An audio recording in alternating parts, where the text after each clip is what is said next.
औज़ु बिल्लाहि मिनश्शैतानिर्रजीम बिस्मिल्लाहिर्रहमानिर्रहीम।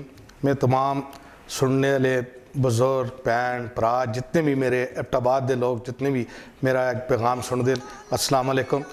उस तो बाद मैं पी के 39 जो पाकिस्तान मुस्लिम लीग नून जो टिकट जो अप्लाई की थे इंशाअल्लाह ताला उम्मीद है कि इंशाअल्लाह पार्लिमानी बोर्ड फैसला मेरे हक़ विच करसी तो इंशाअल्लाह मैं इथों इलैक्शन लड़सा एबटाबाद शहर तो। क्यों लड़सा? इसका मकसद है कि इस वक्त तक एबटाबाद शहर में कोई भी मैगा प्रोजैक्ट का काम नहीं होया। जितने भी इतने MPA साहब साढ़े 2 वजारत भी हैं जोड़े आखते चेंज का नारा मार के आए नो कि असी एबटाबाद शहर में चेंज कर चिर तक इन्हें एबटाबाद में किसी किस्म का कोई भी चेंज नहीं की। इन्हों का यह नारा है कि असी एबटाबाद शहर में ग्राउंड बढ़ासा, हर तहसील की सतह पर ग्राउंड हो सी। PTI का नारा है आज दिन तक एबटाबाद में मेरे बच्चे जो यूथ हाँ खेडने जोगे कोई जगह भी मुयसर नहीं। इंशाअल्लाह ताला मैं अल्लाह मौका दिता मैं यूथ चुके भी इतने काम करसा। उस तो अलावा तुसी इन्ह एबटाबाद शहर जो कोई बाईपास का काम अचर तक नहीं शुरू करता। बाईपास 2 बनने चाहिए, एक बाईपास सलाड तो लैके अपना कलंदराबाद तक होना चाहिए, दूआ जो तमतौड़ का असी सुनने अचर तक उसका फंड भी रिलीज़ नहीं होया। ये 2 बाईपास कदे बन जुलते तो जोड़ा ये साड़ा फारा चौक तो कंपलैक्स तक जो रोड का मसला है ये हल हो जुले। 18वीं तरमीम तो बाद सारे लोगों को पता है इंजू लोगों को गुमराह करने की साजिश की थी जुलती है कि जरा यह NHA का रोड है। NHA का रोड नहीं, 18वीं तरमीम तो बाद तमाम अख्तियारात सूबे मिल गए।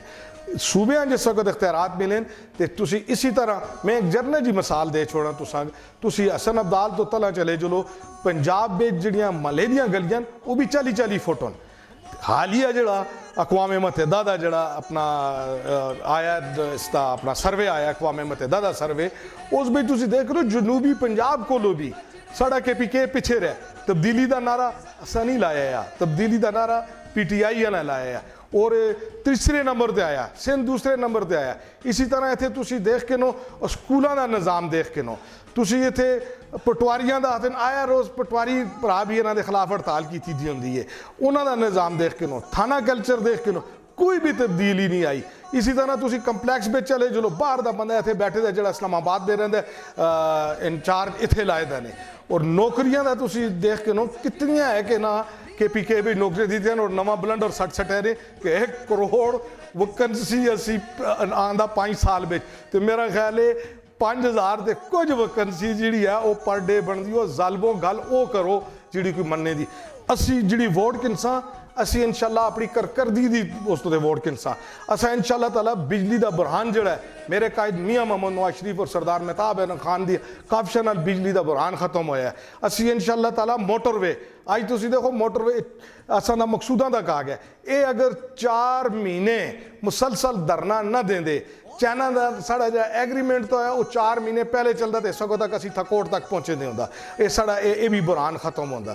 और सब तो बड़ी गल ये कि ड्राइव पोर्ट जो बलटेर के मुकाम पर बनता उत्थे मेरे एबटाबाद के कितने बच्चों की नौकरियां मिलदियां और कितनी बार मैं आख भी चुके और दोबारा मैं इस गल रिपीट करना कि एबटाबाद में जो देख के नो 1122 का तुसी हालात देख के नो सारे बाहर के लोग भर्ती कीते कंपलैक्स में सारे बाहर के भर्ती कीते ये साढ़े 2 वजारत रखी दी मुश्ताक सनी साहब होना और दूआ जड़ा रोड का जड़ा काम है असी आखे बड़े असा बड़े काम किए तुसा अचर तक चुगियां का रोड नहीं बना के तुसा के काम किए काम तो यह होंगे मेरे कायद सुन 2 साल के अंदर धरने पे देंदे हो सारी दुनिया उसके खिलाफ लगी दी है उस मोटरवे कंप्लीट कर सकता है। और तुसी जितने भी तुसी अपना देख के नो अपना लाहौर बेच मुल्तान बेच मेट्रो बस जेडे जंगला बस आते ने ना शुरू की थी अपना आन के असी 6 महीने में बढ़ासा पिशावर उत्थे भी अचर तक इन्हों को कंप्लीट अगले 6 महीने और नहीं हो सकती। मोटरवे का इन्हें स्वाद मोटरवे नाल तरक्कियां नहीं होंदियां। इन्हों के लीडर सुन आखा मोटरवे शुरू किया ने वो भी अचर तक कंप्लीट नहीं होया।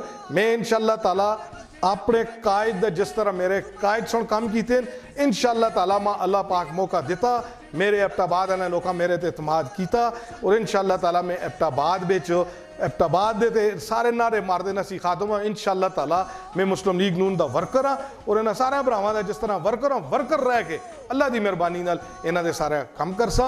और मैं आखिर ते बिलखसूस जो मेरा HazarayWal चैनल है इन्हां दे बड़ियां काशिशां ये बड़ी मेहनत कर देन अल्लाह इन्हां कामयाबी देवे और अल्लाह इन्हां मजीद तरक्की देवे। वस्सलाम।